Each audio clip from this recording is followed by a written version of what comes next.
¿Todo bien? Bien, vos. Y ande bien. Todo bien. Ahí se movió para abajo. Ahí está. Bueno, hoy vamos a hacer un poquito distinto nomás. Vamos a tener la primera hora conmigo y la segunda hora con Enrique. ¿Está? Y también quería comentarles que está la semana de las elecciones. Quizás al otro día, que va a ser lunes, al otro día de las elecciones, quizás tengan las 2 horas con Enrique. ¿Está? Y en el otro teórico, es probable que tengamos el laboratorio. ¿Se entiende? O sea, que cambiemos intercambiemos ahí el día del laboratorio nomás. Por una cuestión de nada más, porque trabajo en las elecciones y así al otro día puedo descansar un poco más porque puede llegar a terminar muy tarde, nada más. ¿Tá? Entonces, quizás lo cambiemos para creo que es el viernes que tienen ustedes también, ¿no?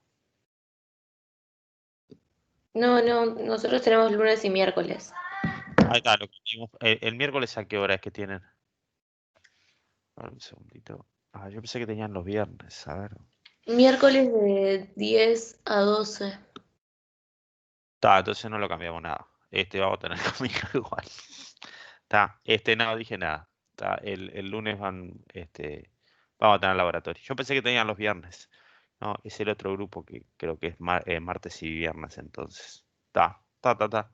No hay modo, entonces. Vamos a tener que. Bueno, si estoy un poco dormido, no se enojen. Pero bueno, vamos a hacer lo posible. Bien, eso sería la parte del laboratorio. Y hoy la idea es vamos a saltar, o sea, el último laboratorio que hicimos fue el 2.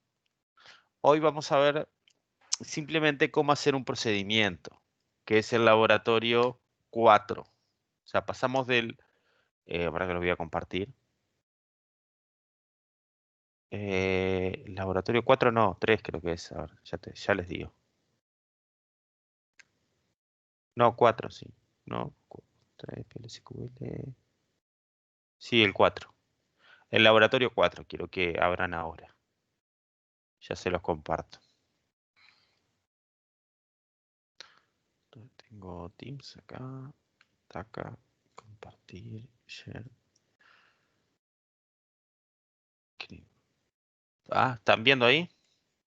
Les explico un poquito de qué va este laboratorio. ¿Está? Bueno, la idea, estamos recién, o sea, imagínense que recién el laboratorio pasado vimos cosas de creación de tablas.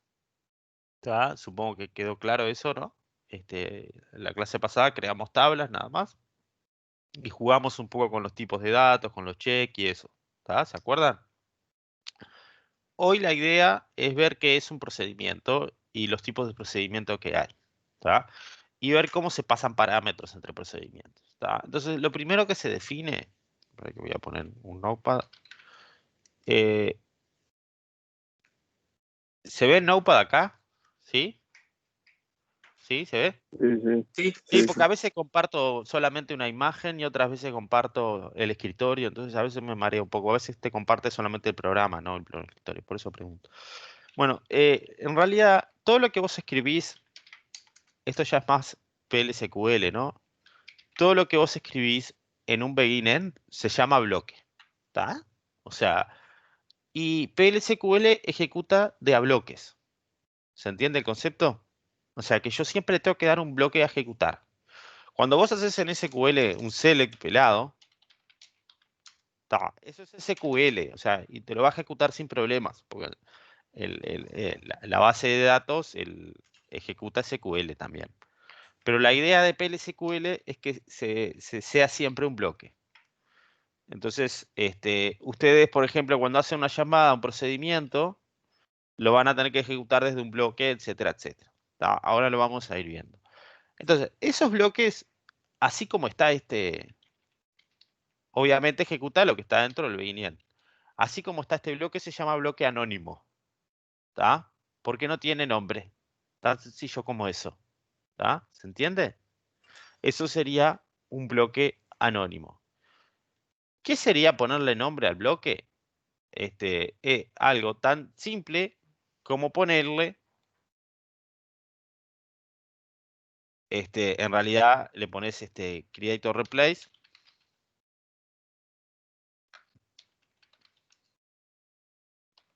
O le pones create nomás, no sé, como quieras. Igual si le das create con el mismo nombre 2 veces te va a dar error. Procedure. Y acá le pones el nombre.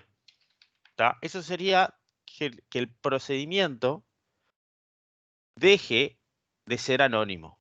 ¿Se entiende el concepto? ¿Tá?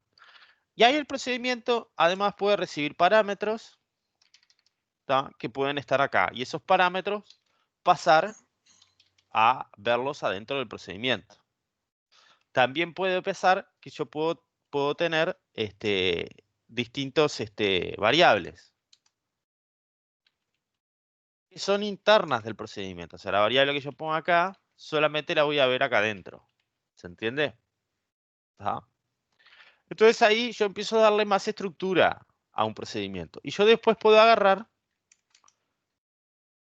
y por fuera de esto, ¿tá? Por fuera de esto, agarrar y llamar al nombre, ¿tá? Adentro de otro bloque beginend,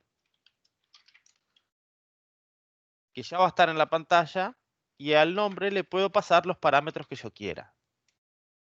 ¿Tá? Y eso va a invocar al procedimiento. Entonces esto me permite a mí programar de forma ordenada, porque yo puedo hacer un procedimiento para que haga la suma, otro procedimiento para que chequee tal cosa. ¿Me explico? ¿Se entiende?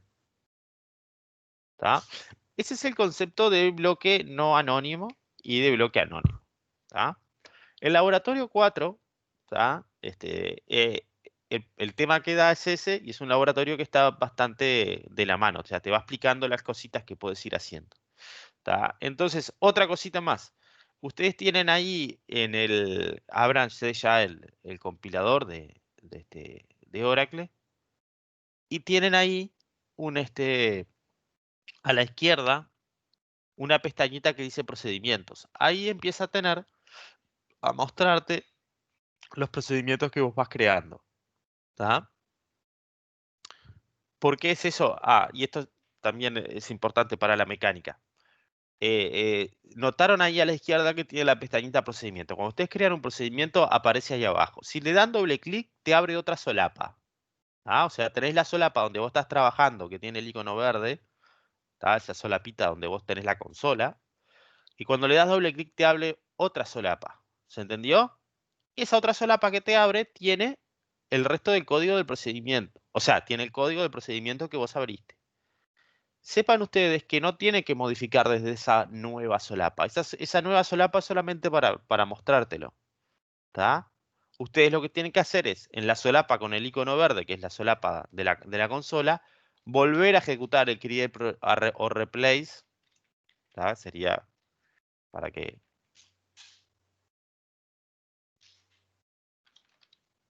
Volver a ejecutar el create o replace para que pase por arriba lo que está en la solapa.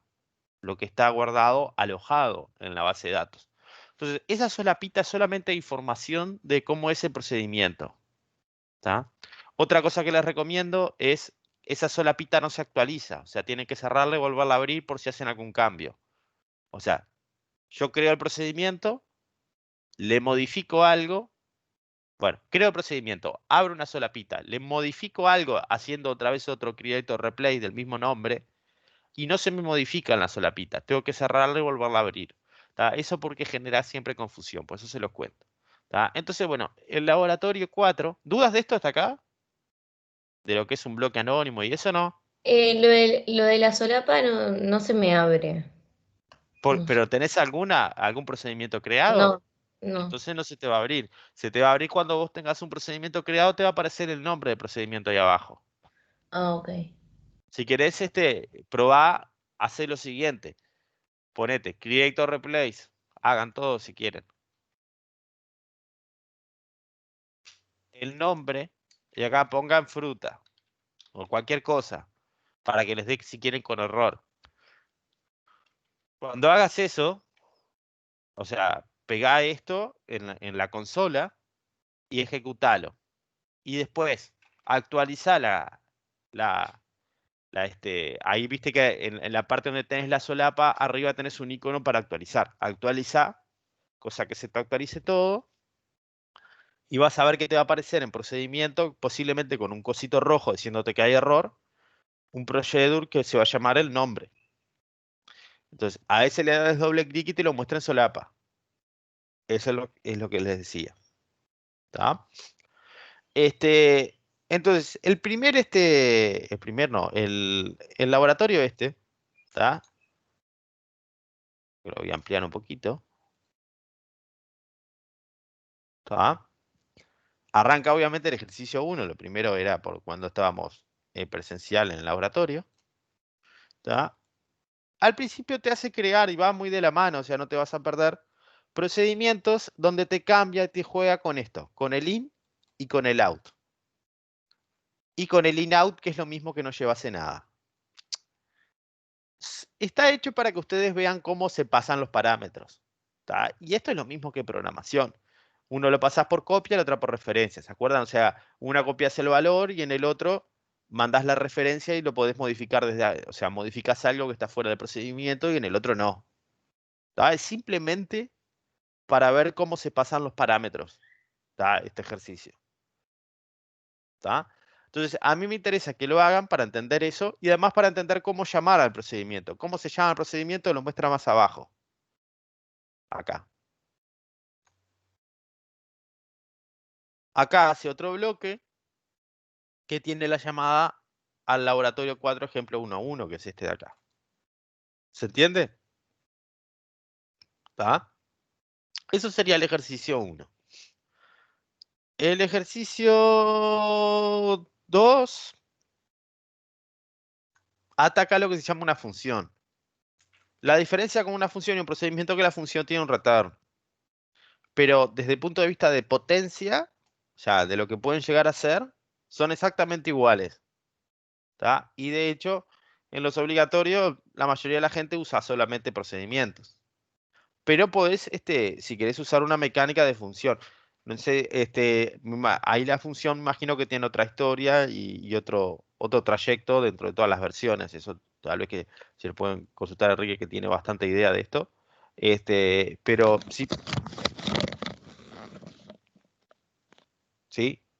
No, pues justo si estás ahí, Sí, Enrique, te escuché, aprovecho te escuché. para preguntarte. Si viste que con una función vos podés hacer exactamente lo mismo que un procedimiento, ¿no?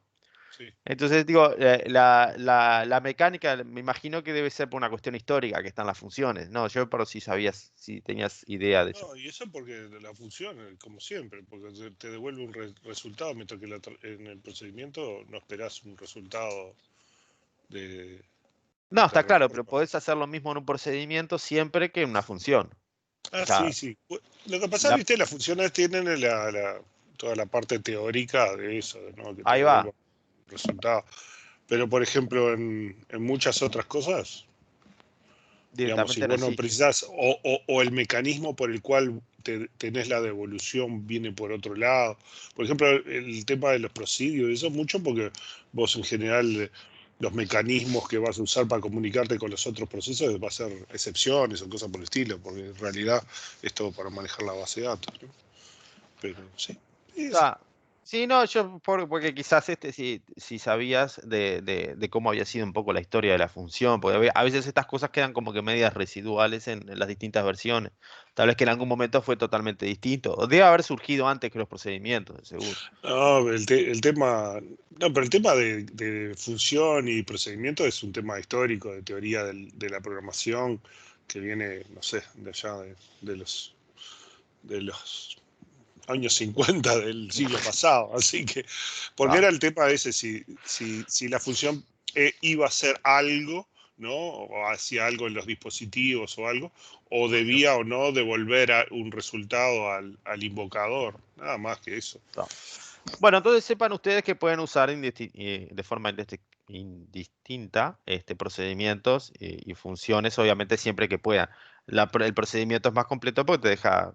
No, en realidad pueden hacer exactamente lo mismo, pero no, la función te obliga a tener que hacer un retorno. El procedimiento no. ¿Tá? Bueno, entonces eso sería el siguiente ejercicio, le muestra cómo es una función, ¿está? No hay ningún problema, como les dije, pueden usar en todos en todo lo obligatorio, solamente procedimientos, y no va a cambiar nada. ¿Está? Y también es bastante como es, te va llevando de la mano al decirte qué es lo que tenés que ir probando y razonando. Y, ta, y el ejercicio 2 en adelante, ¿tá? Te pide que crees algunas que otras procedimientos simples para hacer alguna que otra cosa, nada más. ¿Tá? Pero todo lo que trata todo lo que trata este laboratorio es saber crear una función, saber crear un procedimiento, saber llamarlo y ver cómo funciona la parte de variables de que se declaran y la parte de pasaje por parámetros de los distintos atributos. Es todo lo que hace este laboratorio y es lo que quiero que hoy comprendan. O sea, cómo escribir un procedimiento, cómo llamarlo y cómo pasarle cosas por parámetro. Y nada más. Si hacen eso hoy, me veo totalmente satisfecho. ¿Se entiende? ¿Dudas? ¿No? Bueno, ¿se animan a ir arrancando con el ejercicio 1? ¿Sí? Dale.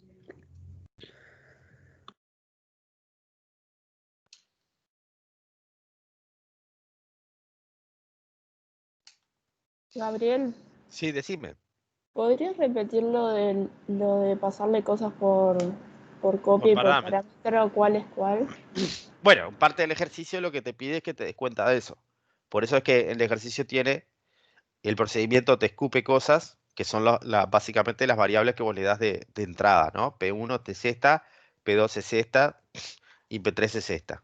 Y cada uno, si te fijas, una le da sin, la otra le da out y la otra le da sin out. O sea, cada uno le da diferentes cosas para ver si te las muestra o no. Y en el procedimiento, esto es el bloque que vos ejecutarías, perdón, por fuera del procedimiento, que es la llamada de procedimiento, vos le vas a dar 3 parámetros. ¿Tá? Esos 3 parámetros los definiste acá, previamente. Entonces vas a ver qué te devuelve cuando llamas el procedimiento. Y después vas a ver esta llamada, qué valores te da. Uno de ellos se va a modificar, posiblemente el que se modifica desde adentro, porque desde adentro se modifican. ¿Tá? Acá está la modificación. El que se modifica te muestre y el resto te muestra el valor anterior que le metió adentro del procedimiento. ¿Por qué? Porque solamente fue una copia. Entonces, eso es lo que busca que razón. ¿Me explicó? ¿Qué fue lo que preguntaste? Algo similar, ¿no? Preguntaste. Sí, sí. A ver cuál era por copia y por referencia. Sí, ahí va, te lo dice acá con el in y el out, pero la idea es que te des cuenta viendo cómo son las salidas.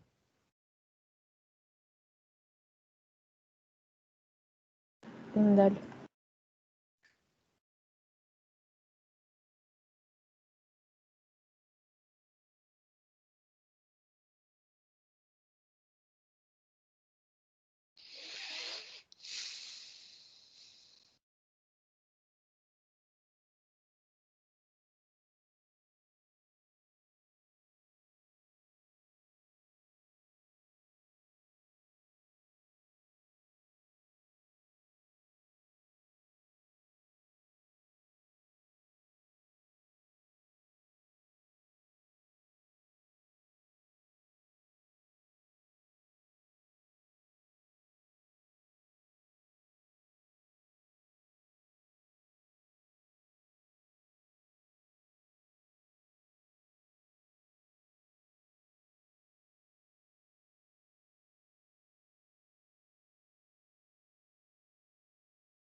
Después de que lo creo, ya debería de haber un procedimiento. Tenés para Eh, actualizar, viste que a la izquierda tenés un botoncito verde de doble flechita de actualización. A veces hay que actualizar la pantallita de la izquierda para que te lo muestre. Inclusive a veces tenés que minimizarlo, o sea, minimizar el arbolito que te vas creando, actualizarlo y ahí te lo muestra. ¿Con Sí, cuál flechita verde? muestra. ¿Te animás a compartir la pantalla? ¿Te muestro? Sí.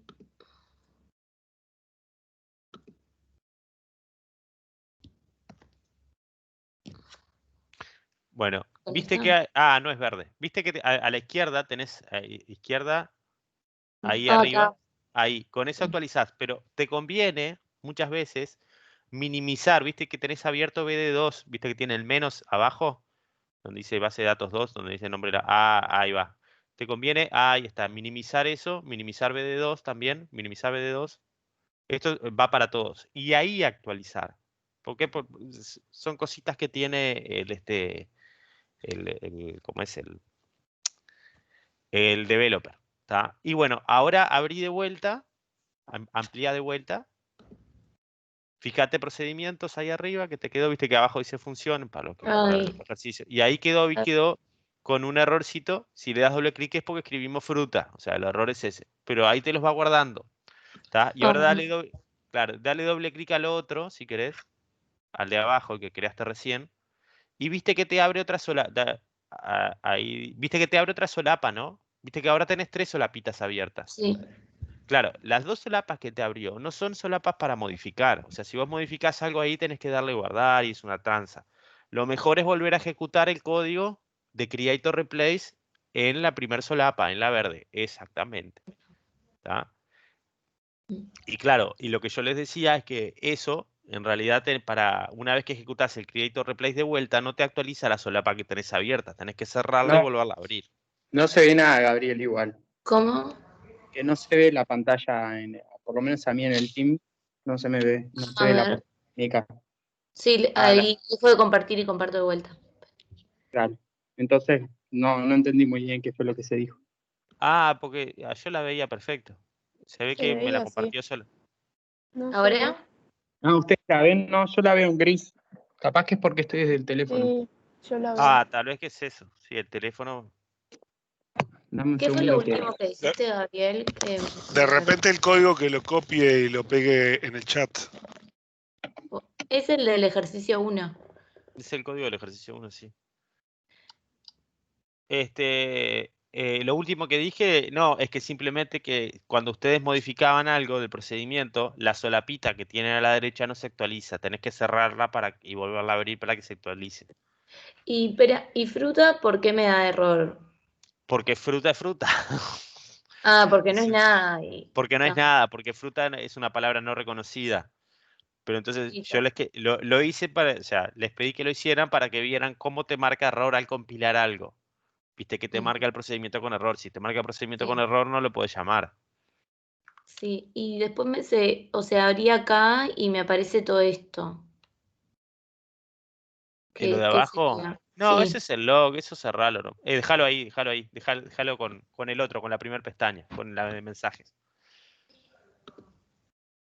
O compiler ¿Cómo? log, no sé. En una de las dos, en la de mensajes creo que es, en la de mensajes. Anda la primera, a mensajes. Él te va diciendo, cuando vos compilás, te va diciendo, viste, con errores, porque claro, porque la compiló, pero le dio errores. Te va Ujú. informando.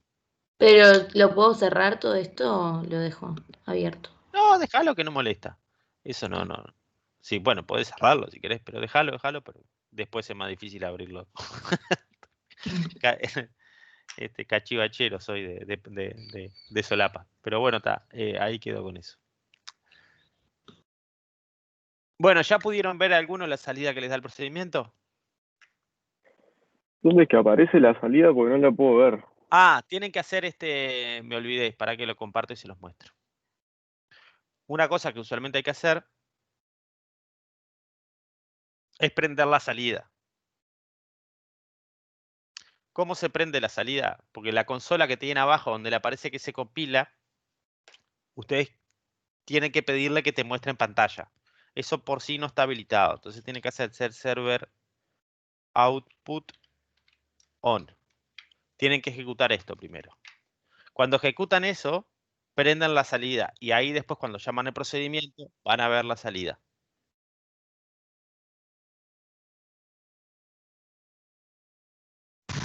Eso está todo en teórico, ¿no? Hay un laboratorio que está esto.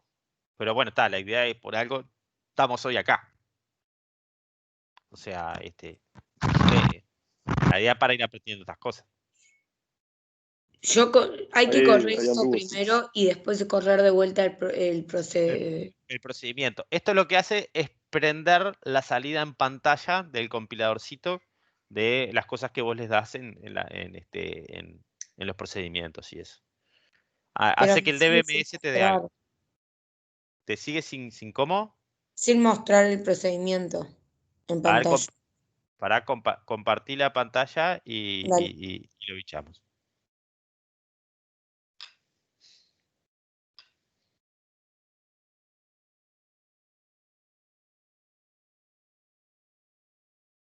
Para que estoy tratando. Tranqui. No hay problema.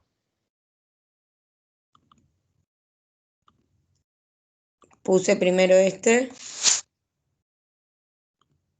y no me muestra nada, digamos. Y después hago de vuelta Está. y me lo Bien. compila. Ahí estamos todos espectacular. Ahora falta la llamada al procedimiento. Ah, ok, está. Viste que más abajo aparece ahí en el laboratorio, aparece otro begin end Lo de con declare un y declare. begin con eso. Ah, Está eso, perfecto. copiá y pegalo si querés, así ya lo vemos en vivo.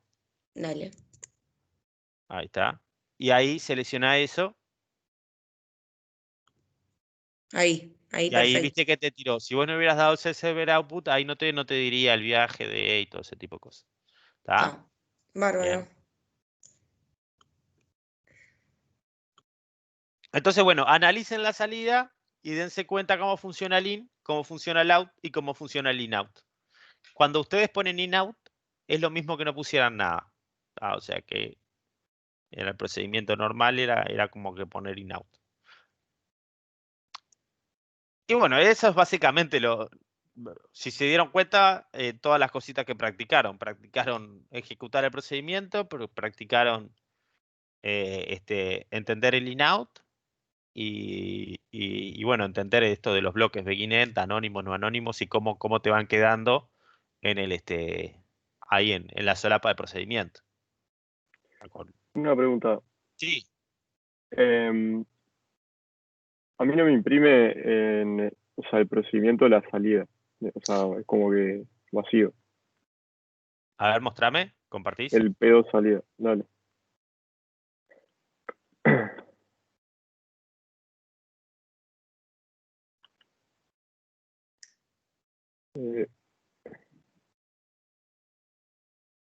Ahí ven.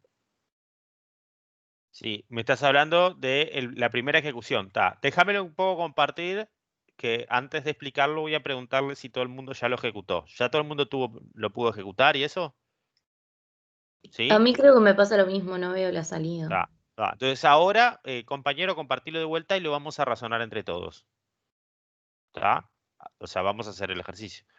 Si ya todos lo ejecutaron. Si te animás a compartirlo, ahí va, excelente. Para que están todos viendo ahí.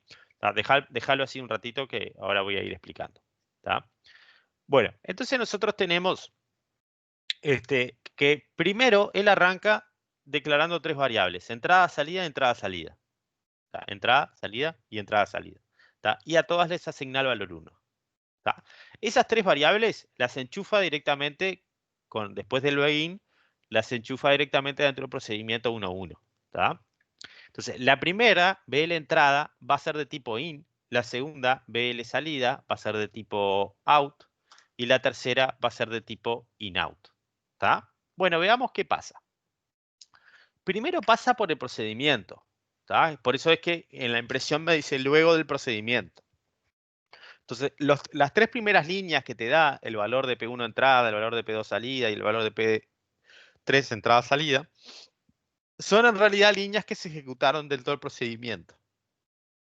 Si ustedes se fijan, cuando arranca el procedimiento, lo primero que hace es mostrar en pantalla. Muestra en pantalla el valor de las 3 variables que le pasaste por parámetro. Ahí está. Entonces, si se fijan, P1 es de tipo int y el tipo la muestra, ¿tá? A la que es de tipo int. ¿Por qué? Porque recibe el valor y lo muestra. Y la que es de tipo inout, o sea, la tercera, también la muestra. La que es de tipo out es solamente para salida. Entonces, él muestra vacío porque nunca recibió el valor P2 salida. ¿Se entiende? El valor P2 de segundo parámetro nunca lo recibió porque es de tipo out solamente. Para recibirlo tiene que ser de tipo in. ¿Se entendió? Por eso es que te muestra vacío ahí. ¿Se dan cuenta? Claro. ¿Podés repetirlo de nuevo, perdón? No, Pero por favor. ¿en dónde es que muestra vacío? Ahí está. En la consolita, abajo, viste que dice Mm, el pros es y no pone nada. sí. Eso es porque ningún valor del procedimiento fue recibido ahí, porque si te fijas el procedimiento muestra en pantalla directamente.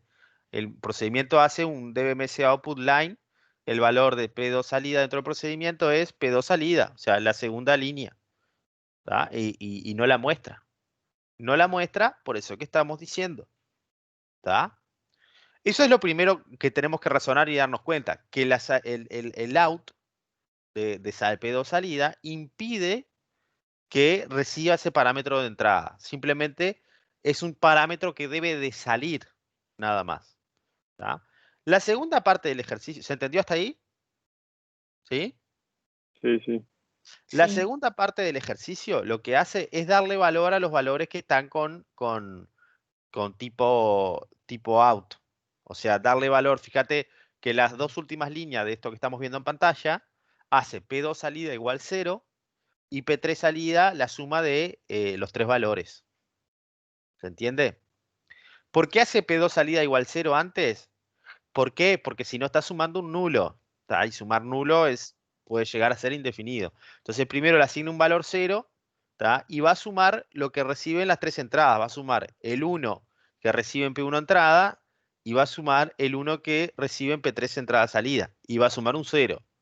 Entonces esa P3, como es de tipo out y P2 es de tipo out, ahora P1 no va a cambiar, pero P2 va a tener el valor 0 y P3 pasa a tener el valor 2. Ahora vamos a la otra solapa, si te animás. Ahí está. Y en la otra solapa te das cuenta que él agarra y devuelve. P1 tiene el mismo valor que siempre y la BL salida va a pasar a ser 0, o sea, la que era la segunda variable pasa a ser 0 y la otra pasa a ser 2. O sea que el in-out propició que cambiase el out, que cambiase el valor de la variable que estaba afuera de la llamada al procedimiento. ¿Se entiende? ¿Sí? Ahora te voy a pedir que hagas un retoque más. Andate o sea, ejecuta de vuelta el procedimiento. Eso no, el create o replace. Pero o sea, lo copio y lo vuelvo a... Ahí va, copialo de ahí, exacto. Copialo de ahí, ¿está? Y ahí ahora hace lo siguiente. ¿Viste que dice P2 salida igual 0? Copia esa línea, la penúltima, Sí. ¿sí? Copiala y pegala abajo de esa nomás. Abajo de esto. Sí, sí, copiala ahí. Y ahí pone, donde dice P2 salida, en vez de P2 salida pone P1 entrada.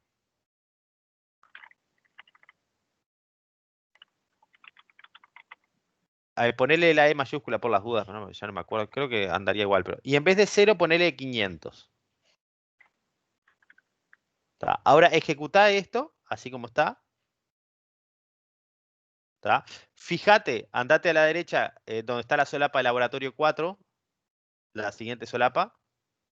Pasa que le diste, quizás le diste... Ah, bueno, ahí ya te lo está diciendo en el error, ¿viste? P1 entrada cannot be used as an assignment target. Claro, yo no la puedo asignar porque es de tipo in. ¿Se dan cuenta? Eso es lo que me está diciendo. ¿Tá? Claro. Igual quiero ver, actualizar la solapa de la izquierda. Ahí está, actualizalo, a ver si te la compiló con error. Sí, te la compiló con error. Ya te está diciendo que hay un problema ahí. ¿Por qué? Porque no podés asignar esa variable que es de tipo int. Y está. Eso es lo que quería que entendiesen hoy. Nada más. El in-out en realidad es lo mismo que, o sea, cuando vos haces el procedimiento, borrar la línea esa, la P1, la de 500, borrala. Y hacer lo siguiente, mira. A donde dice P2 arriba en la llamada P2 salida, perdón, P3 entrada salida in-out, number, eso. ¿Sí? Ahí borrale el in-out. ¿Está? Y ahora ejecutalo todo. Bien. Y ahora volvé a ejecutar el bloque declare ese que te mostraba en pantalla. Vale.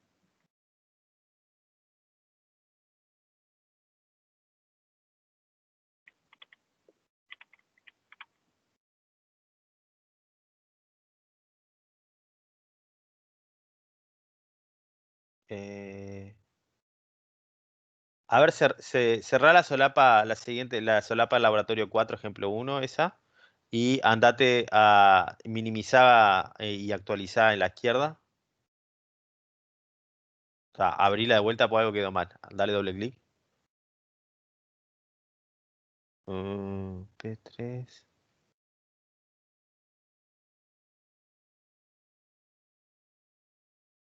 Ah, porque no tenés en ilau, tampoco te deja asignarlo. Tenés que hacerlo de tipo inta. Está, eso. Está, no importa, igual. No sé, no te preocupes. Quería mostrarles algo, pero no lo voy a poder mostrar. Está, bueno, ¿quedó claro entonces este tema de los in y los out y todo lo demás?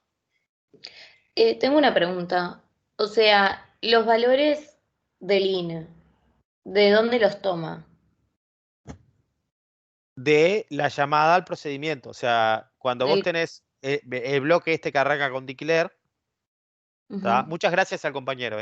El bloque que arranca con el declare, vos fijate que ahí vos le decís lab 4, ejemplo 1.1, y le pones BL entrada. Ese BL entrada lo definiste previamente en el declare. O sea, ahí vos lo asignás en el declare y se lo pasás cuando lo llamás en el procedimiento. Ah, ¿Bien? porque cuando yo compilo, o sea, el declare me sigue apareciendo 1, 0, 2. O sea, el valor de entrada es 1, el de salida 0 y el de entrada salida es 2. Y nunca me apareció 1, nada y 1. No, el 1 nada y 1 te aparece en lo que dice antes de ejecutar el procedimiento.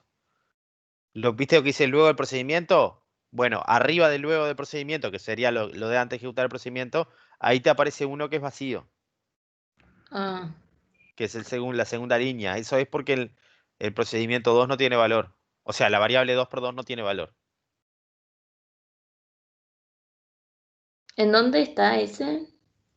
¿Te animás a compartir pantalla, Micaela? Sí.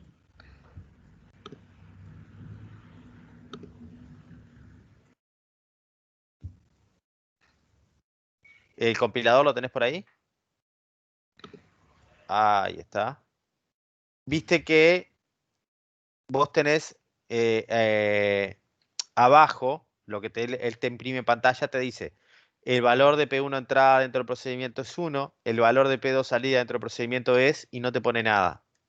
Acá me pone 0. No, arriba, arriba. Ah, acá no lo había visto eso. Está.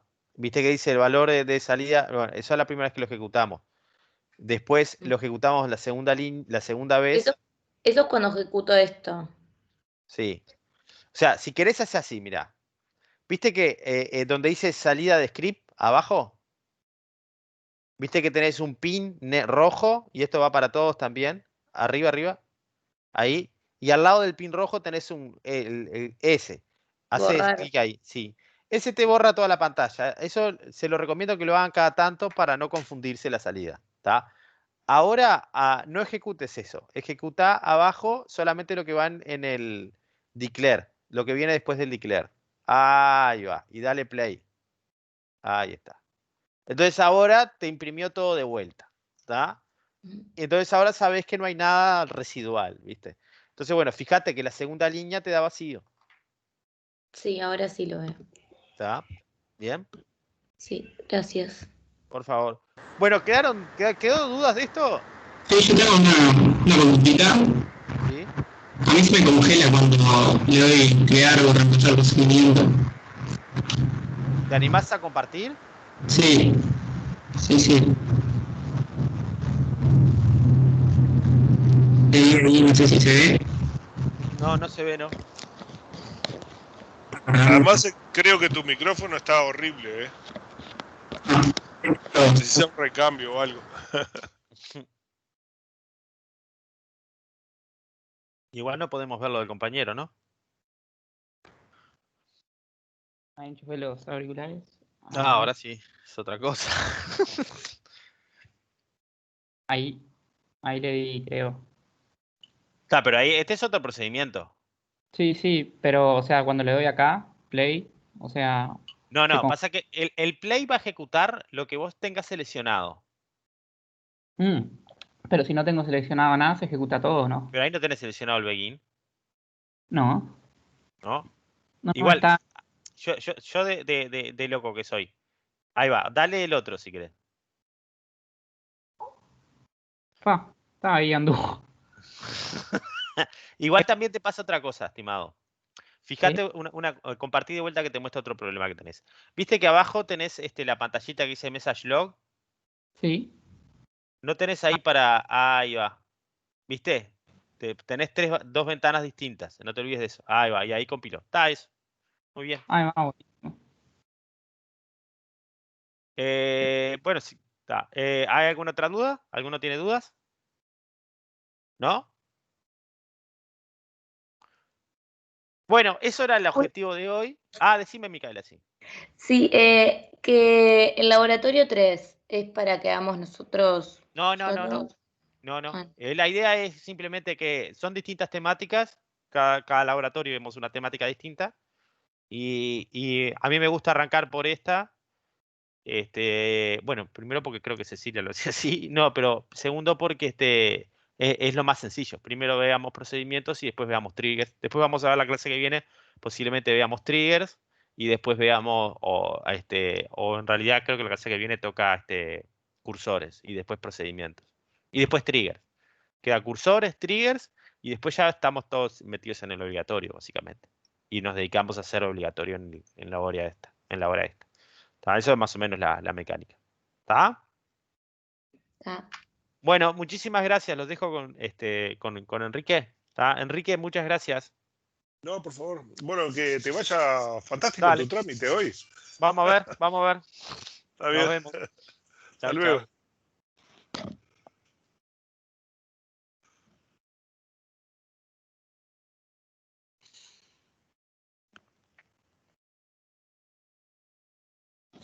Bueno, hacemos un cortecito así, hacer un descansito y vamos a seguir con el tema de seguridad que apenas llegamos a empezarlo un poquito. ¿Está? Dale. Bueno, hacemos 5 minutos. Bárbaro.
Enrique, yo tengo una pregunta. Quería saber si la clase pasada había quedado grabada porque no la encontré.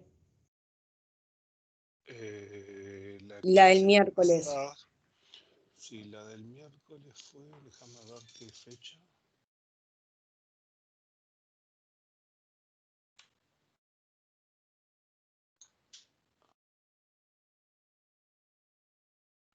Tendría que haber sido.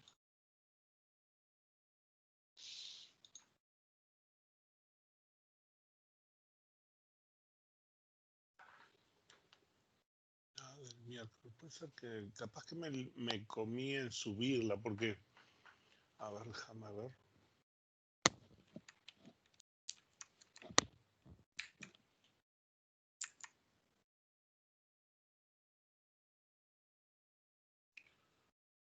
O sea, esto es el 9.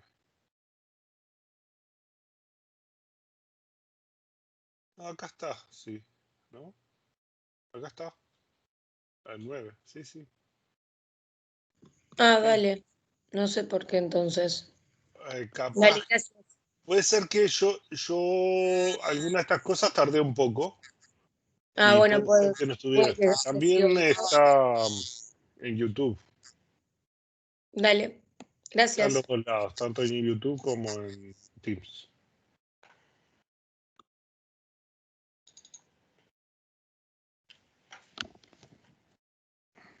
¿Cómo accedemos a YouTube, dijiste?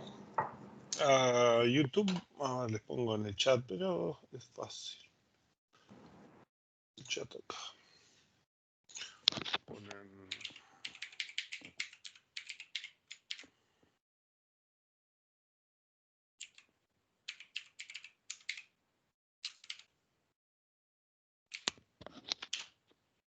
Ahí ponen ese.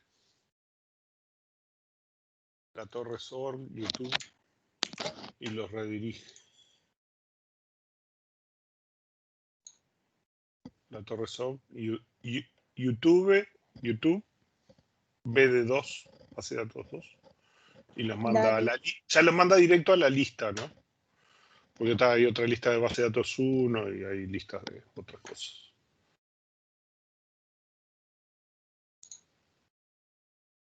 Eso porque he visto que a veces hay gente que ha tenido, en especial lugares donde tienen poco ancho de banda, hay casos en que tienen dificultades para ver o bajarse los videos de streams, y con YouTube les anda mejor. Y bueno, entonces están en los dos lados. Yo estoy publicando en los dos lados. Bueno, estábamos con esta. Que habíamos hecho una primera introducción, pero la vemos rapidita la primera parte, que ya la habíamos visto, a no ser que quieran ver algo en particular. Bueno, una idea era ciertas expectativas del usuario final, que son los tiempos de respuesta deben ser aceptables. Esto es básicamente el tema fundamental de esta materia, ¿no? Los datos tienen que estar disponibles cuando los necesito, que está relacionado con el tema anterior, e incluso con temas, con fallas de hardware, cuando haya un apagón, incendio, ¿no? Estas cosas las vamos a ver después también en la parte de recuperación. Que los datos son correctos, ¿no? Bueno, es buena parte de lo que vamos a estar viendo, es cómo hacemos para que siempre los usuarios vean los datos correctos. Y esta parte es principalmente este tema, aunque algunos de estos temas también están incluidos en el tema de seguridad, ¿no?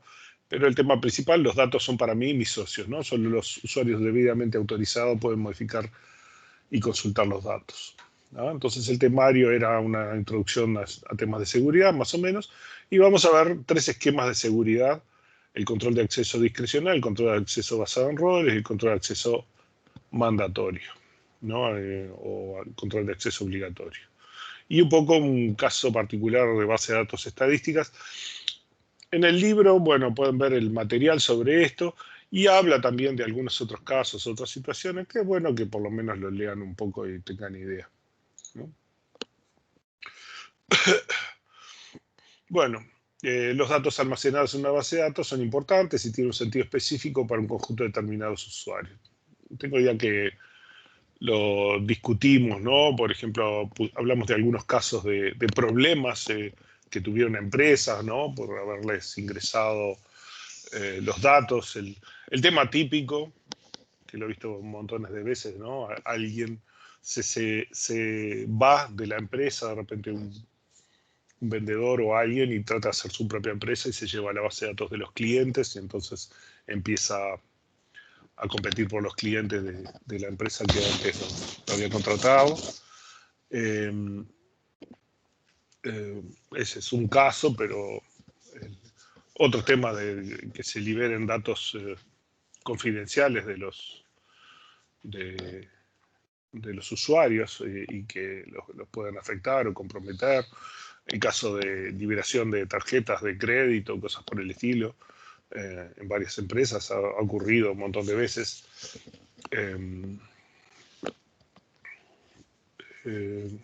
Hubo un par que les mandé hace poco en el grupo.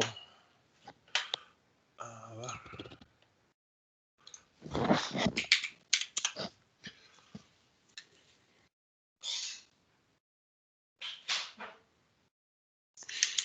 Por el grupo WhatsApp.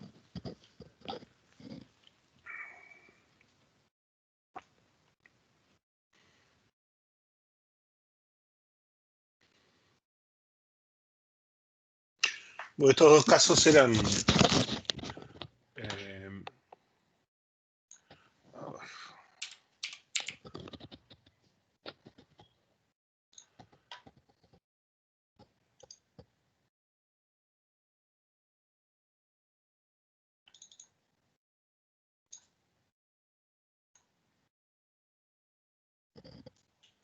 por ejemplo, bueno, estas son vulnerabilidades en Apache, ¿no? O sea, que aparecen de tanto en tanto en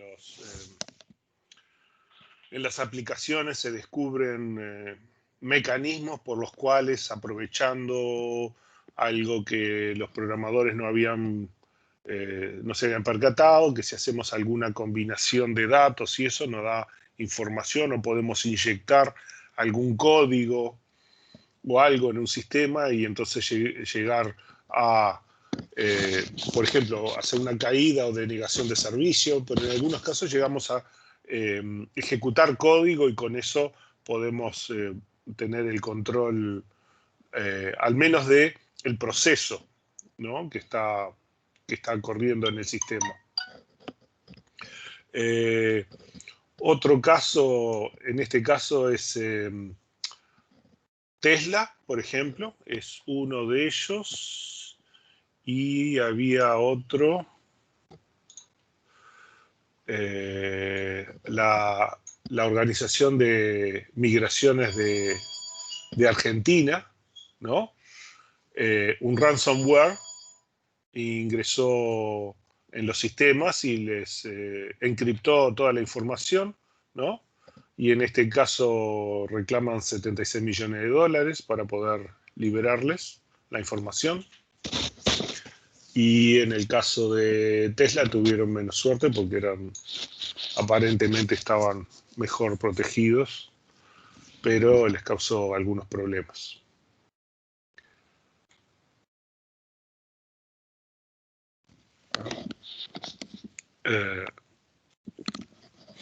Tesla tiene muchos ingenieros muy buenos, ¿no? Yo calculo que tratar de hackear Tesla debe ser bastante riesgoso, ¿no? Que es muy probable que lo identifiquen a quien haga la vulnerabilidad. Bueno, estos son algunos de los ejemplos de cosas que pueden suceder por ahí, que las empresas tienen que estar preparadas para ese tipo de cosas, ¿no? Pero hay otros temas. Creo que llegamos a hablar del empleado del correo que estaba en España. ¿Les conté? ¿No? Creo que no. Hubo un caso particular que fue aquí en el Correo de Uruguay. Alguien entró en los sistemas y borró un montón de tablas y datos. Y usó los certificados conocidos, o sea, de alguna forma había obtenido las passwords los administradores. Persiguieron el tema y vieron en los logs que se habían conectado desde una dirección en España. Investigaron en España, identificaron la dirección como la de un router de una familia en un barrio, creo que era, no me acuerdo, o Madrid o alguna de las ciudades grandes, ¿no? de España. Y la familia no tenía nada que ver, ¿no? O sea, se nota que se habían conectado al Wi-Fi. Y investigan un poco más y resulta que había un uruguayo viviendo allí cerca. Y resulta que ese uruguayo era un ex funcionario del correo que había sido destituido o algo así. Y bueno, entonces fue fácil dar. Y que había estado vinculado con la red de sistemas. Era un técnico en informática que había estado trabajando en el correo. Entonces fue fácil de identificar. Pero el hecho es que destruyó un montón de información que dio un montón de trabajo para recuperar. Si uno está preparado, si no está preparado, puede no poder recuperar la información. Bueno, entonces, un tema importante es la confidencialidad. Suponemos que nadie puede acceder a los datos si no está autorizado, ¿no? O sea, tenemos el riesgo de que alguien que no esté autorizado pueda acceder a la información y quizás la use para beneficio personal o de otros, ¿no? La integridad, ¿no? Que la información no debe corromperse de ninguna forma, ya sea intencional o accidentalmente. Por ejemplo, este tipo de cosas de que hay un mecanismo por el cual pueden entrar en nuestro sistema y dañar la información. Algunos de ustedes creo que vieron inyección de SQL, por lo menos algún ejemplo en los talleres de PHP, ¿puede ser? ¿Que hicieron alguna programación PHP con base de datos en alguna materia? No. Sí, No, el me taller parece que no. de...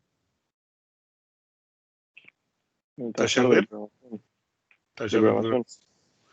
Está bueno, ahí hacen un poco una experiencia con PHP y bueno, uno de los temas es que si yo no analizo bien, ¿qué pasa? Por ejemplo, para muchas bases de datos, la forma fácil es pongo un formulario de qué es lo que quiere el usuario me dice que quiere, yo qué sé, las casas en Positos, que tengan más de 4 dormitorios y no sé, una cosa así. Estoy haciendo un sistema inmobiliario.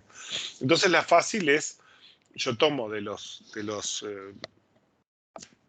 edit boxes que están en mi PHP, tomo el texto y lo meto adentro de un SQL, select tal y tal cosa, from, y where, y ahí le pongo todos mis valores.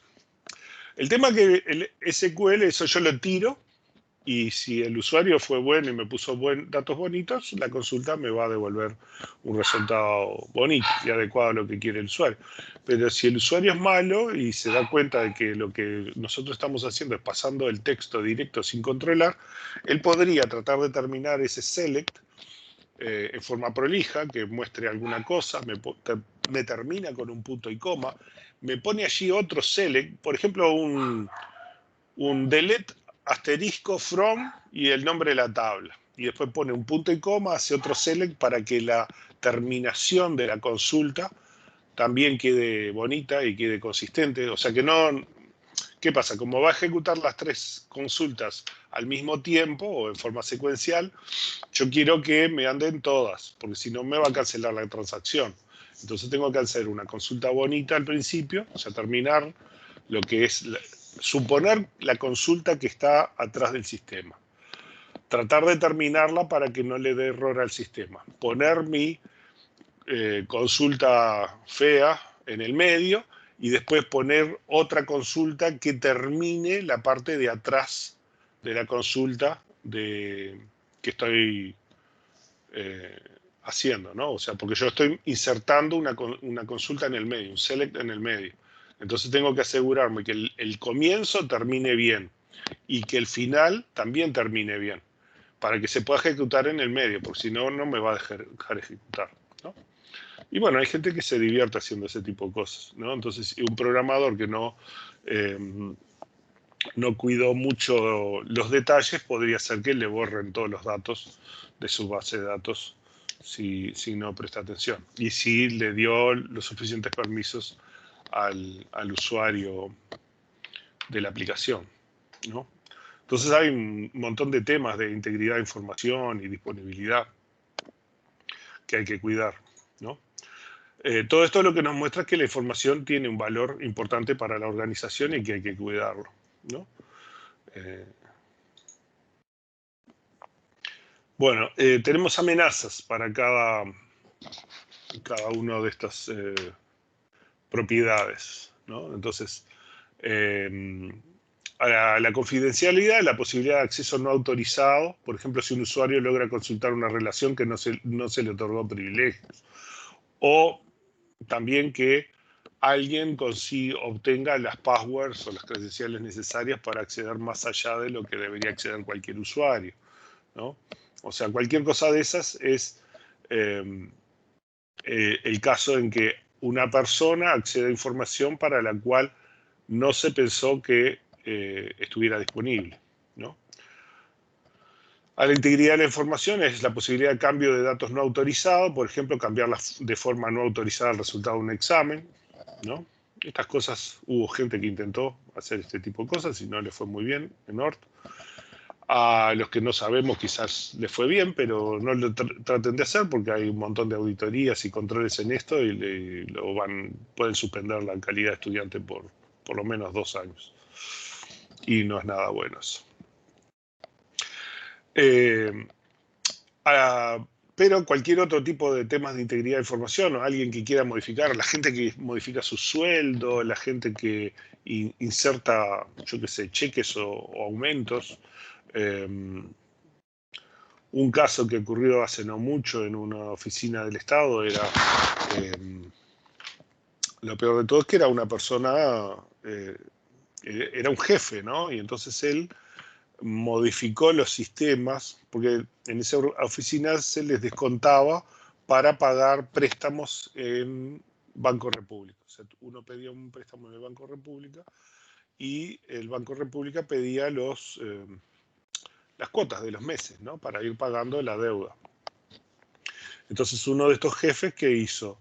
Él también pidió préstamos, pero como él controlaba el sistema de sueldos, lo que él hacía era su cuota la repartía entre todos sus compañeritos. O sea, sus compañeros de trabajo le pagaban sus préstamos, ¿no? Lo hizo durante bastante tiempo, en algún momento eso se detectó.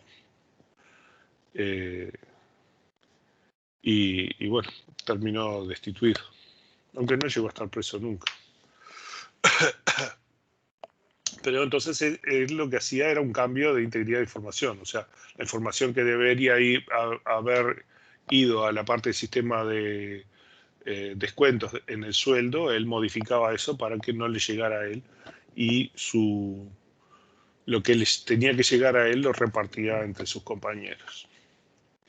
Y a la disponibilidad, la posibilidad de que la información no esté disponible cuando sea requerida. Por ejemplo, si un usuario malintencionado logra privilegios altos y quita privilegios de acceso a usuarios.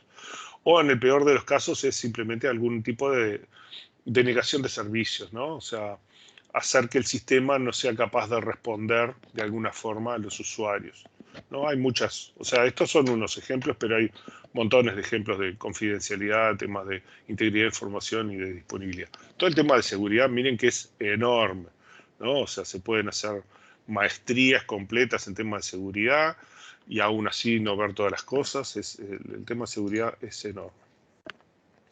Bueno, conceptos de seguridad versus integridad, ¿no? La seguridad implica la protección de los datos contra una revelación, alteración o destrucción no autorizada. La integridad refiere a la exactitud de los datos en cuanto a su validez. Vean que la integridad está relativamente solapada con la seguridad, en el sentido de que hace referencia a la alteración o destrucción no autorizada de la información, ¿no? Pero integridad no incluye el tema de revelación o que la información esté disponible por allí. hay mucho negocio con las bases de datos. De datos a veces tan sencillos como simplemente la password de los usuarios en ciertos sistemas, ¿no? O en los sistemas de correo para simplemente hacer spam, base de datos de tarjetas de crédito, ¿no? Que se han metido en los bancos a quitarle la lista de usuarios y tarjetas de crédito, y comercios de millones, ¿no? Bueno, niveles de seguridad, habíamos hablado del nivel físico, del nivel de software y el nivel de la base de datos. El nivel físico es algo que muchas veces la gente le presta poca atención, pero es absolutamente importante. O sea, si yo a nivel físico, alguien logra tomar contacto físico con el equipamiento donde están las cosas, estamos fritos, digamos. O sea, si hay control físico, si hay contacto físico, allí hay montones de mecanismos para, por ejemplo, quitar la información, destruirla o lo que sea. Una cosa tan sencilla como abrir la computadora y con un notebook ponerle un cable y leer los datos de los discos, ¿no? Ahí ya no hay nivel de protección de software, de firewall, nada. Si logró físicamente el control con la máquina, hay poquísimos mecanismos, y son muy caros nomás, o muy costosos en algún aspecto, o en desempeño, me bajan el desempeño del sistema, ¿no? Para controlar que la información no pueda ser afectada de alguna forma, ¿no? Una cosa que podríamos hacer es encriptar los discos, pero eso nos causa un problema. Cada vez que hay que levantar el sistema, hay que ponerle la password a mano. Entonces eso es muy costoso, y además un disco encriptado tiene todo el costo de que cada vez que se escribe hay que encriptar y cada vez que se lee hay que desencriptar. Generalmente eso hace que los discos sean aproximadamente un tercio, tengan un desempeño un tercio, sean 3 veces más lentos, ¿no? Por tener el disco encriptado. Son muy seguros, pero tampoco hay completa seguridad. Si alguien se lleva el disco y tiene tiempo y puede poner una máquina a tratar de probar password y a tratar de encontrarle la clave, dependiendo del sistema y dependiendo de la capacidad de la máquina que tiene, puede tardar algunos días, algunas semanas, capaz que algunos meses, pero al final llega y puede encontrar la clave del sistema. O sea que con nivel físico tenemos pocos mecanismos. Lo que sí es que si tarda algunos meses, quizás la información que ya está ahí ya no es válida porque ya perdió vigencia, y entonces no le sirva, no le sea un beneficio a quien está tratando de tomar el control. Bueno, el tema de nivel físico es muy importante. A nivel de software es que el sistema operativo, firewall, la propia base de datos, ¿no? Esté suficientemente protegida y que esté patchada y que no tenga, por ejemplo, vulnerabilidades que alguien se pueda aprovechar. Y a nivel de la base de datos, que esto es lo que vamos a ver, son temas de asignación de permisos, vistas, etc. Entonces, los esquemas de seguridad lo que tienen son sujetos, objetos y operaciones. Los sujetos son la representación de los usuarios o software o sistemas dentro de la base de datos. Los objetos son todos los objetos de la base de datos, ¿no? Eso tenemos que levantar una base de datos ahí para poder mostrar ahí alguna cosa. Tarda un rato, así que ya volvemos. Pero entonces los objetos son principalmente, bueno, nuestras tablas y esas cosas, ¿no? Pero ahora están viendo que otros objetos son las funciones, los procedimientos, los triggers, las secuencias, todos los objetos que se pueden crear en la base de datos, todos esos son objetos que pueden ser manejados por los sujetos a través de operaciones. Dependiendo qué tipo de objeto es, las operaciones van a ser diferentes. Por ejemplo, una tabla tiene, una de las operaciones es un select para poder ver datos. una secuencia, una de las operaciones es el next para conseguir el siguiente elemento de la secuencia, ¿no? Entonces las operaciones pueden variar en función del objeto y nosotros le podemos asignar a los sujetos, ¿no? Que entre ellos están los usuarios, qué operaciones, ¿no? ¿Qué operaciones son las que pueden realizar sobre ciertos objetos? O sea, lo que hacemos son reglas, ¿no? Que indican qué sujeto puede aplicar qué operación sobre qué objeto. Por supuesto, dentro de las operaciones que el objeto soporta, ¿no? Aquí tenemos un ejemplo. En este caso teníamos una tabla pedidos, otra cliente, representante de ventas, oficinas, ¿no? Y tenemos, por un lado, los directivos que tienen acceso total a todos los datos. Generalmente lo que yo hacía era, estos directivos quieren ver todos los datos, fantástico. Tienen solo permisos de lectura, ¿no? Porque si no, no sea cuestión que vayan, modifiquen cosas y hagan lío, ¿no? Entonces, ellos tienen acceso total a los datos, pero solo de lectura, por ejemplo, ¿no? Y escribirán lo que valga la pena las cosas los procedimientos y datos que ellos vale la pena que escriban, ¿no? En el caso de departamento de pedidos, ellos tienen acceso total a pedidos, pero en la parte del cliente solo ven algunas columnas y pueden hacer select y update, ¿no? No pueden insertar ni nada.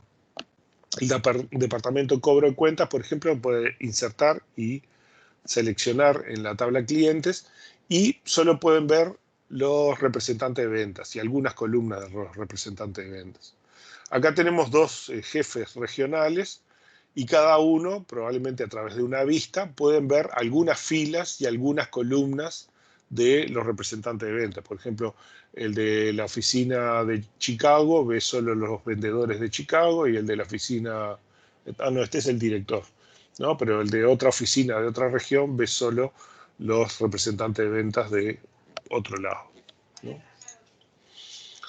Entonces vemos que el departamento de procesado de pedido, por ejemplo, tiene muchas personas, el departamento de cobro de cuentas tiene muchas personas, los directores y los vicepresidentes, tenemos un montón de personas a los que tenemos que asignarle permisos diferentes en cada uno de los objetos, ¿no? Entonces vamos a ver tres esquemas. Uno es el control de acceso discrecional, otro el control de acceso basado en roles y después por último el control de acceso obligatorio, ¿no? Que son... Esta en realidad es el esquema en donde, así como vimos esos usuarios, permisos y objetos, ¿no? La idea es que vamos a asignar usuario para cada usuario y cada objeto, permisos específicos, uno por uno. Acá la idea es que tenemos algún mecanismo de agruparlos, que podemos hacer grupos o roles, y entonces luego asignar los usuarios a esos roles y heredan automáticamente los permisos. Mientras que el control de acceso obligatorio está relacionado con un mecanismo de seguridad por niveles. O sea, cada persona, cada dispositivo va a tener un cierto nivel de seguridad y cada dato también un nivel de seguridad. Y va a haber algunos mecanismos de control de cómo puede fluir esa información y que solamente puede fluir hacia los niveles más altos y no que alguien de alto nivel con una información de alto nivel se la pueda pasar a alguien de bajo nivel, ¿tá? Esas cosas las vamos a ver. Entonces empezamos con control de acceso discrecional, que es simplemente que se asigna o quita privilegios a los sujetos uno por uno, ¿tá? Generalmente esto es muy engorroso, da mucho trabajo, pero en el fondo esta es la base de todo, digamos. Todos los demás sistemas incluyen a este, ¿no? Y si recordamos, por ejemplo, MySQL, hasta hace muy poco, hasta hace un par de versiones atrás, no incluía otro sistema de permisos más que el control de acceso discrecional. Esto quiere decir que usuario por usuario, uno debía asignar todos los permisos a todos los objetos a los que accedía, lo cual es muy engorroso y tiene mucha propensión a que haya errores. Es fácil que haya errores, ¿no? Lo podíamos preparar un poco mejor con scripts y cosas por el estilo, automatizarlo, pero igual es bastante engorroso. Entonces, llamamos privilegio la autorización de un sujeto a realizar una determinada operación sobre un objeto, ¿no? Siempre en todos los sistemas de base de datos tenemos un DBA, que es el que ustedes son en los sistemas que han instalado en sus máquinas, y que tiene todos los permisos, ¿tá? Pero eso no es lo normal y en general no es deseable que cuando ustedes hagan una base de datos, la persona que use sus bases de datos tenga que tener todos los permisos para trabajar. Entonces buscamos tareas en las cuales vamos a crear usuarios, como definimos los sujetos, y le vamos a asignar los privilegios adecuados de seguridad y de permisos sobre los objetos de la tabla, valga la redundancia, ¿no? Los privilegios los podemos separar en dos o en más, pero básicamente estos serían lo que serían a nivel de esquema, ¿no? O sea, si podemos crear atributos, si podemos crear tablas, si podemos crear triggers, cosas por el estilo. Generalmente al usuario común no le vamos a permitir hacer nada de eso, ¿no? Tiene que ser un administrador, un desarrollador o algo así, si no, no le vamos a crear nada de eso. Y después permisos sobre la tabla. Esto sí, en general, y si puede leer, insertar, borrar tuplas, ¿no? Si puede acceder, ¿no? Puede hacerse el select de la tabla o la vista, ¿no? Y a qué atributos.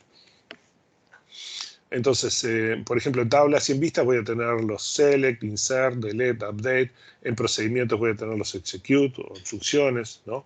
En el esquema voy a tener la capacidad de crear o modificar tablas, vistas, crear índices, ¿no?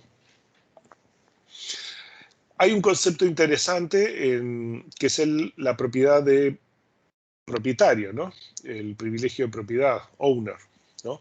Y la idea es que si yo le doy permisos de crear tablas a un usuario, normalmente ese usuario tiene todos los permisos sobre esa tabla. O sea, él es como un superusuario de esa tabla.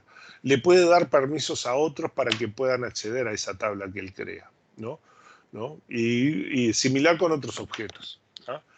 Con el creador de vistas pasa lo mismo, lo único que la vista generalmente va a estar restringida a las tablas que el usuario puede acceder, ¿no? O sea, él puede crear una vista, pero la vista tiene una consulta SQL que está basada en ciertas tablas y solamente puede acceder a las tablas que el propio usuario que creó la vista puede acceder y con los permisos que el usuario tiene, ¿no? O sea, él no puede crear una vista que le permita ver tablas que él no puede ver, ¿no? Lo que sí él puede, si crea la vista, darle permisos a otros para usar la vista, aunque no pueden ver las tablas. Pero a través de la vista él puede restringir que ven y que no ven de esas tablas. El comando para dar privilegios es el grant, donde damos grant, la lista de privilegios, podemos poner varios privilegios acá, on, objeto, y podemos poner varios objetos acá, to, y acá también una lista de usuarios. O sea, en un solo comando podemos dar muchos privilegios sobre muchos objetos a muchos usuarios. Y tenemos esta opción que es el grant option, donde le damos además a estos usuarios el permiso de que ellos puedan asignar a otros usuarios los permisos que tienen, ¿no? O sea, le damos un permiso con la opción grant, entonces él puede ese permiso a su vez pasárselo a otros usuarios, ¿no? Bueno, los objetos de la base son la base de datos, el esquema, ¿no? Algunos sistemas no hacen mucha diferencia entre estos dos, las tablas, las vistas y los procedimientos. Recuerden que en Oracle los esquemas o base de datos están atados a un usuario siempre, ¿no? No ocurre lo mismo en otros sistemas de base de datos. A ver, levantamos acá.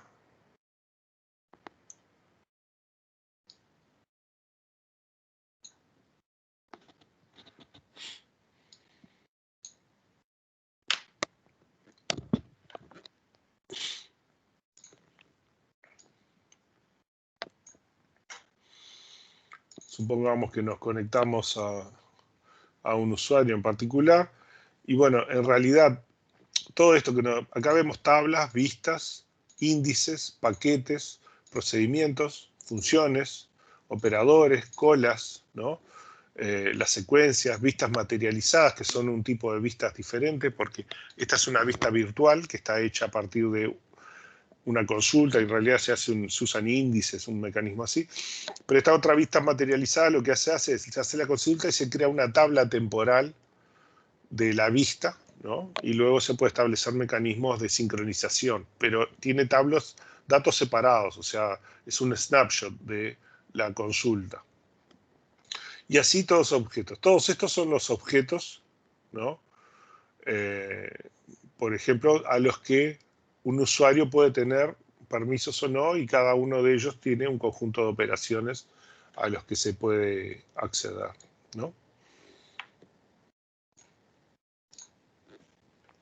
Entonces, vean que estos objetos simplemente por temas descriptivos, ¿no? Y que Oracle tiene sus diferencias un poco con el estándar en SQL. Por supuesto, podemos quitar permisos y de esa forma eliminamos los permisos de los usuarios, ¿no? Le podemos quitar ciertos privilegios sobre ciertos objetos a ciertos usuarios, ¿no?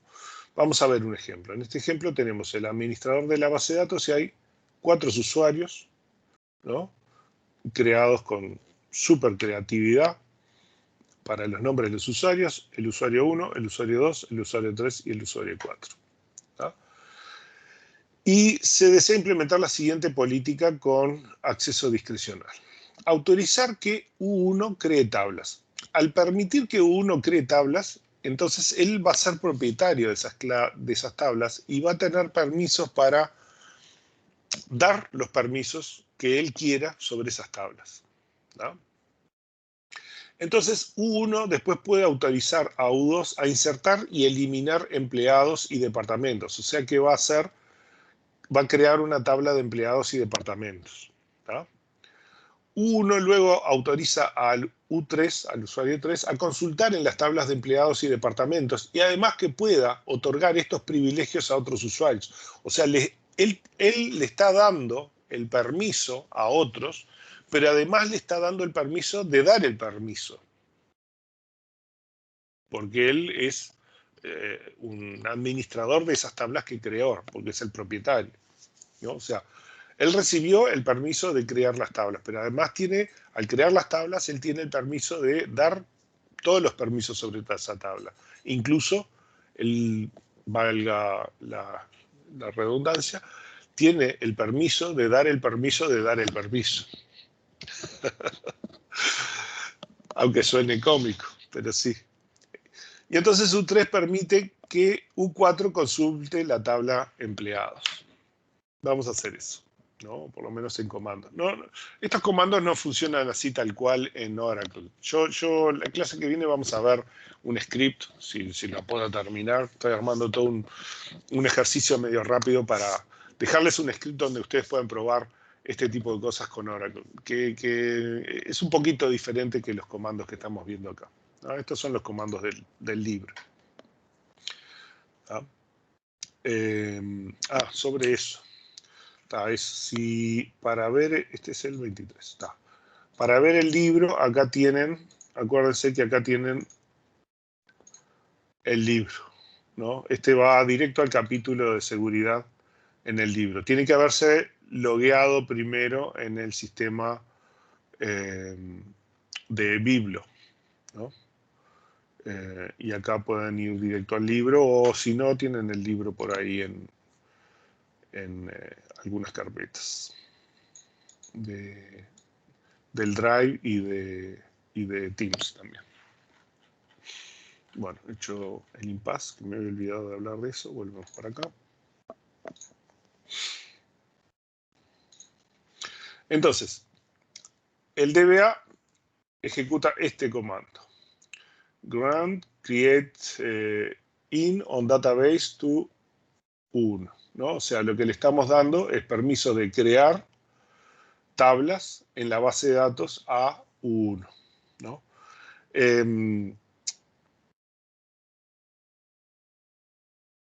El comando en SQL en Oracle es un poco diferente. Por ejemplo, sería grant create table, ¿no? Explícitamente son dos palabras, grant, create table, on, y acá tendríamos que poner el nombre del esquema de otro usuario, ¿no? O sea, en realidad los esquemas se crean junto con los usuarios.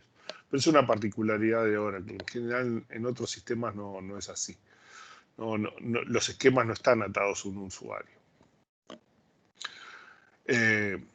Pero para estas cosas podemos usar esta notación, que es la notación genérica. O sea, aquí lo que estamos dando es el permiso de crear tablas en la base de datos al usuario 1. ¿No?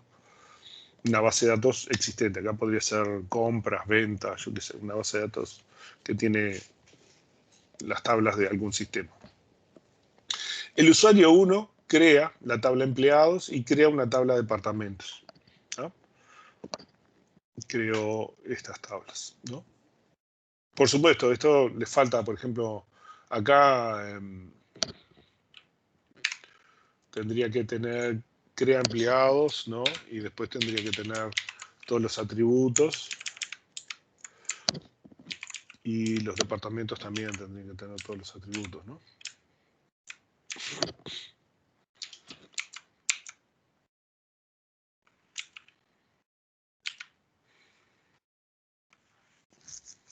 Que no los pusimos allí, pero... Entonces crea las tablas con sus atributos y crea la tabla de departamentos con sus atributos. Y el usuario 1 le da permisos de insertar y eliminar en la tabla de empleados al usuario 2 y también en la tabla de departamentos. Acá podríamos haber puesto las dos tablas en una sola. U2 no puede propagar sus privilegios porque no se le otorgó el grant option. O sea, él no tiene permisos para darle a otros los permisos que él tiene sobre esa tabla. Pero acá sí lo hacemos. O sea, el usuario 1 le da permiso de select, o sea, de buscar en la tabla empleados al usuario 3 con grant option y también a la de departamentos. El usuario 3 entonces, él puede ver, no puede modificar ni nada, no puede hacer ninguna otra cosa en esa tabla, ¿no? Pero le puede dar el permiso a otras personas, ¿no? Él podría ser el jefe de un área y le puede dar ese permiso a otros usuarios para que ellos puedan consultar esos datos, ¿no? Entonces el usuario 3 le da esos permisos solo sobre la tabla de empleados al usuario 4. ¿No?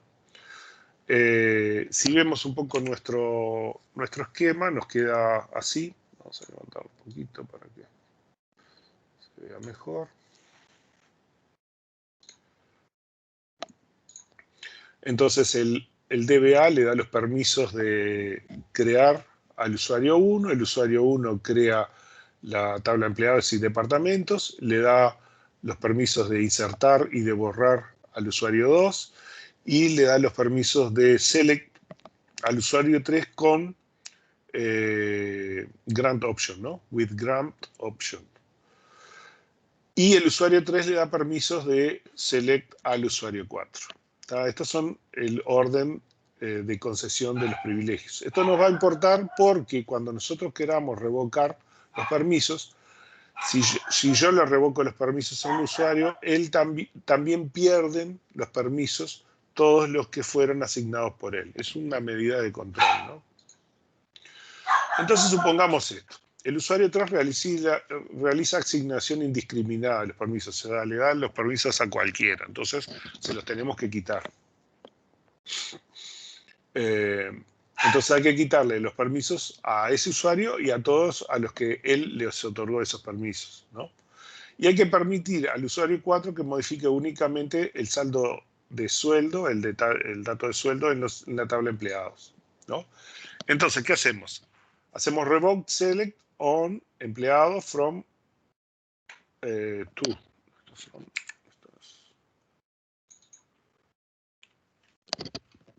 Ah, no, es from porque es revoke. Sí, no, pero...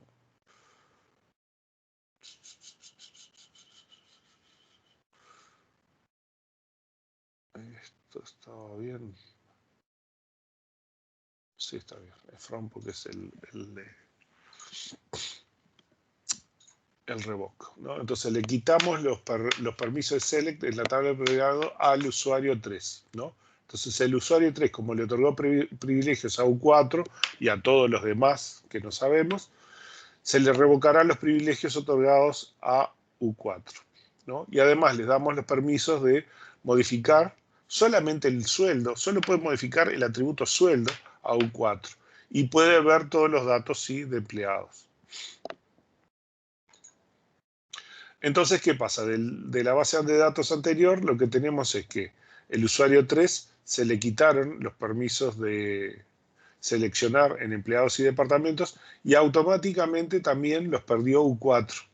Entonces ahora se les asignó permisos especiales a U4 directamente. Puede seleccionar en empleados y puede modificar el sueldo. ¿Sí? Bueno, además de esto, tenemos las vistas, ¿no? Que las vimos un poquito, igual las repasamos ahora. O sea, la idea de la vista es que es como una tabla virtual, ¿no? Esto de materialización, el término quiere decir, lo vamos a ver más adelante en la base de datos, es crear una tabla temporal, ¿no? Para representar, o sea, una tabla que es un archivo en el disco que va a tener los datos que representa la información de ese objeto. La tabla, las vistas así solas, no tienen materialización. En general lo que se genera es un índice, ¿no? Que se mantiene en forma automática cuando se agregan datos en las otras tablas, ¿no? Y entonces navegando ese índice nosotros podemos ver todos los datos que cumplen con esa consulta, ¿no? O sea, eso es lo que hace el sistema de base de datos y desde afuera nos da la ilusión de tener una tabla virtual, ¿no? Pero esa tabla tiene un costo que vamos a ver más adelante, ¿no? Entonces las vistas son eso. Y en este ejemplo lo que tenemos los representantes de ventas y tenemos el jefe de la zona este y el jefe de la zona oeste, ¿no? Entonces, ¿ellos qué pueden ver? Ven una misma vista. Este usuario ve la misma vista, ¿no? Que este usuario. Solo que esa consulta tiene alguna información que si este usuario ve la vista va a ver los representantes de venta de la zona este. Y este usuario, que es el jefe de la zona oeste, va a ver solo los representantes de venta de la zona oeste, ¿no? Entonces, la vista es la misma, pero la vista le muestra cosas diferentes a cada uno. Y lo volvemos a ver ahora en el ejemplo, ¿no? Entonces, esto nos permite restringir para un usuario, por ejemplo, el usuario no tiene acceso a las tablas, ¿no? Solamente tiene acceso a las vistas, y entonces solo puede ver lo que nosotros le mostramos en la vista. En la vista le podemos filtrar tanto las filas como las columnas, ¿no? Podemos decir que solo puede ver ciertos atributos y solo ciertas tuplas que cumplen con cierta condición, ¿no? Un tema que vamos a revisar más adelante es cómo afectan las vistas al desempeño del sistema. Y esta es una pregunta, ¿no? Si es un costo la seguridad. En general el manejo de riesgos, ¿no? Esto es una pequeña introducción. En general el manejo de riesgos se basa en lo siguiente. Nosotros tenemos que hacer una evaluación de todos los riesgos que hay, ¿no? De todas las amenazas que hay. Y para cada amenaza tenemos que analizar la probabilidad de que ocurra y cuál es el impacto económico para la organización, ¿no? O sea, digamos, puede ocurrir que tengamos un ingreso en alguna base de datos y nos extraigan cierta información y de repente el impacto es muy poco. Pero, por ejemplo, que alguien de la competencia nos robe, ¿no? o disponga de la base de datos de nuestros clientes, ¿no? Con todos los detalles de celular, dirección, cosas por el estilo, podría ser que el otro haga un esfuerzo por tratar de quitarnos todos los clientes que pueda, ¿no? Haciéndoles mercadeo directo. Y eso podría afectarnos mucho, porque podríamos perder una enorme cantidad de nuestra clientela, y eso bajaría enormemente nuestro negocio. O el caso que se libere información, somos una empresa, yo que sé, bancaria, financiera, ¿no? Y que se ande comentando por ahí que nuestra seguridad es mala y que de alguna forma alguien entró y todos nuestros datos están disponibles por ahí, podría ser que la empresa deje de funcionar simplemente porque los clientes opten por no hacerlo, o en algunos casos, no es el caso de aquí de Uruguay, pero en ciertos países por ese tipo de cosas podrían llegar a ser suspendidos, ¿no? O eventualmente cancelados por no cumplir con las normas deseadas. Entonces, es un costo la seguridad y no es un costo, la seguridad es una inversión, es un seguro, es como comprar un seguro, ¿no? Entonces, la infraestructura de seguridad es fundamental y en casos extremos, ¿no? Una falla en la seguridad podría llegar a significar la pérdida total de la organización, del negocio, etc. Entonces, la seguridad es eso, es la inversión en seguros, ¿no? Si un día nos ocurre y lo que invertimos no fue adecuado para contrarrestar el riesgo, y bueno, lo vamos a tener que desembolsar de otra forma, si podemos, y si no, habrá que apañarse. Bueno, otro ejemplo. En este caso tenemos un usuario U3 que consulta únicamente los datos nombre, fecha, nacimiento y dirección de los empleados del departamento 5, ¿no? El usuario 3S solo puede ver esos datos. Entonces, como el privilegio Select es a nivel de tabla o vista, no podemos limitar los atributos por privilegios en el Select. Aunque Oracle tiene unos mecanismos que son con etiquetas, con labels, y uno puede hacer unas cosas ahí medias extrañas con Oracle, que tampoco son fáciles de configurar, ¿no? Para hacerlo con tablas y no necesitar vistas, ¿no? Pero con vistas es mucho más fácil. Entonces, la solución fácil es vista, ¿no? Es tan sencillo como crear una vista, ¿no? O sea, create view, este es el nombre, y es la vista para el usuario 3, porque se la hicimos para él. As, y acá va simplemente una consulta, nada más. Lo que haga la consulta es lo que va a ver el usuario. En este caso, la consulta simplemente muestra nombre, fecha de nacimiento, dirección de la tabla de empleados, solamente de los empleados que están en el departamento número 5 y nada más, ¿no? Le damos permiso a la vista al usuario 3 y le sacamos el permiso de select al usuario 3 sobre la tabla de empleados. O sea, él ya no puede ver datos de la tabla de empleados. La única forma de ver los datos de la tabla de empleados es a través de la vista, y la vista le restringe solamente a estos datos de los empleados del departamento número 5.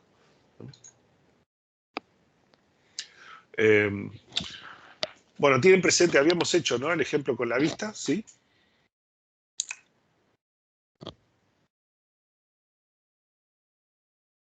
¿No? Sí, había sido el día que querías hacer otro y terminamos haciendo el de vistas.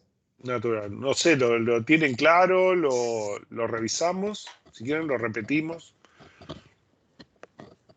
Dale. Sí, dale. Bueno.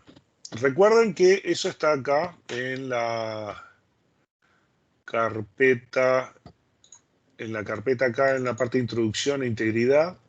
Ustedes tienen el SQL del ejemplo con vistas, ¿no?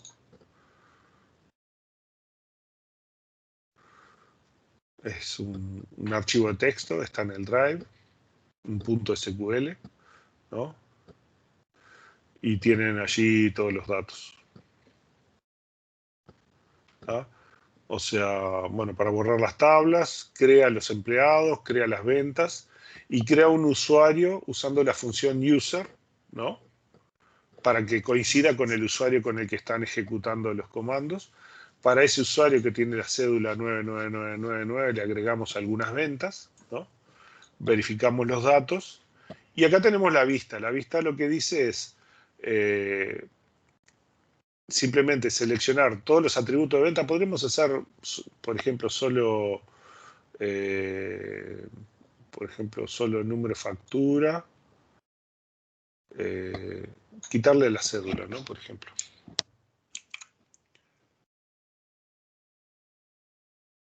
no vea la cédula.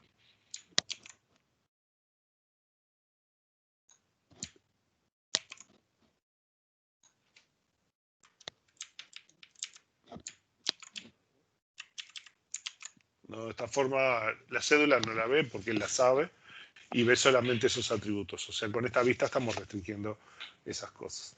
Si lo queremos implementar, yo creo que eso lo tenía por acá. A ver, vamos a modificar esta. ¿No? Esto no tenía en algún lado. Acá. Vamos a reemplazar esta. O sea, ponemos solo las vistas y eso. Y lo ejecutamos acá, ¿no?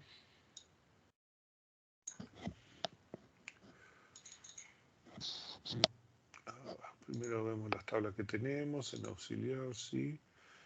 Tenemos estas.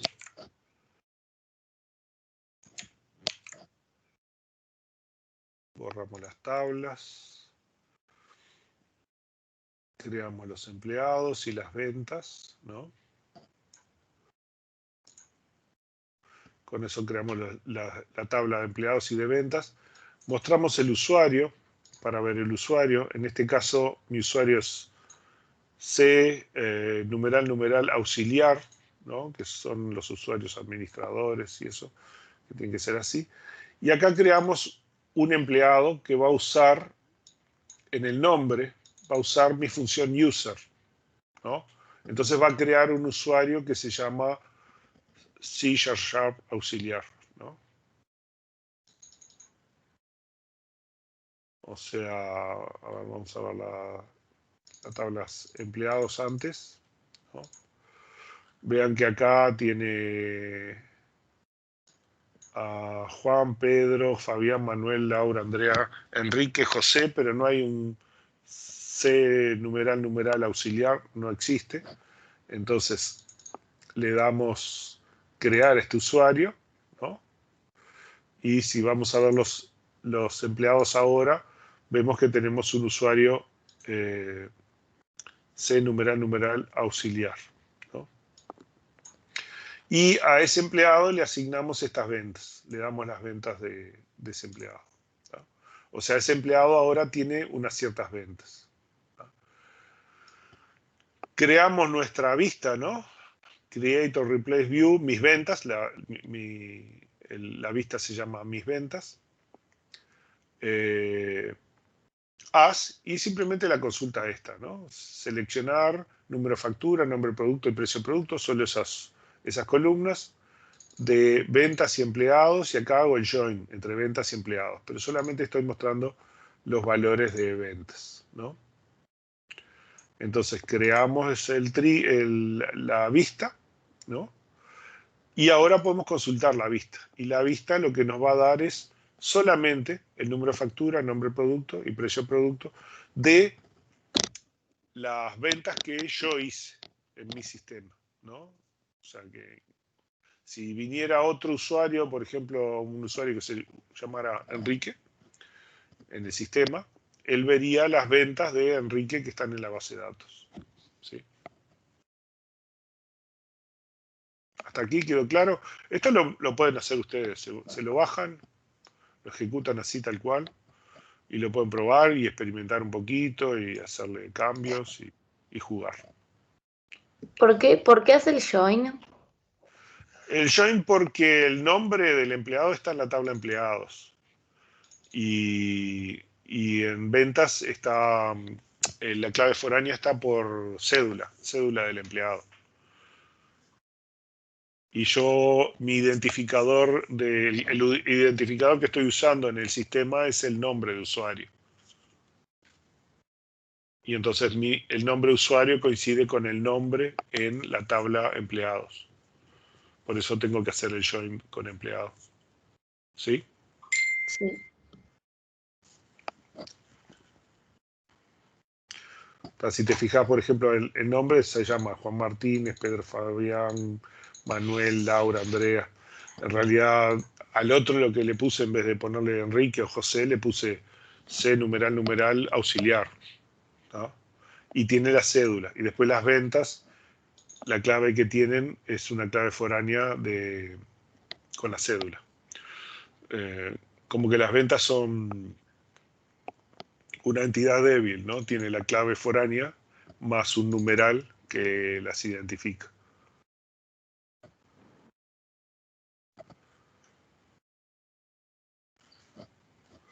Es un caso particular. Una consulta. Sí. ¿Puedes mostrar de nuevo, cuando vos haces el select de mis ventas, cómo sabe cuál es el empleado?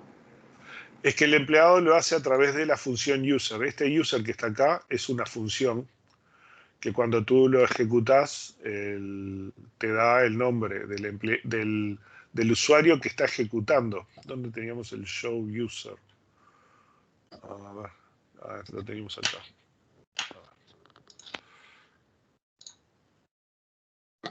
Vamos a poner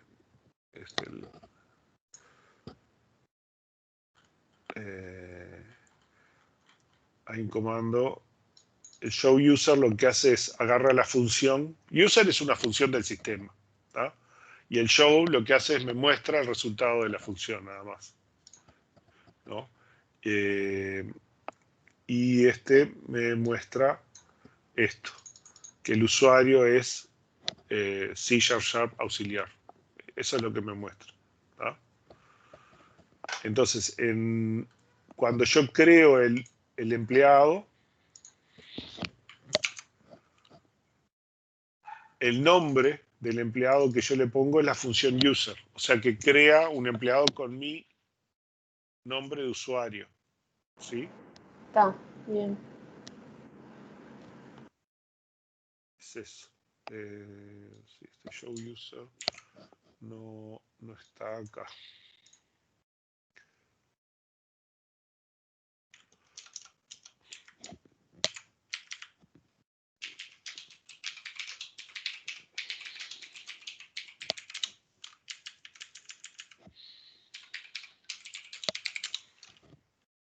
¿Tá?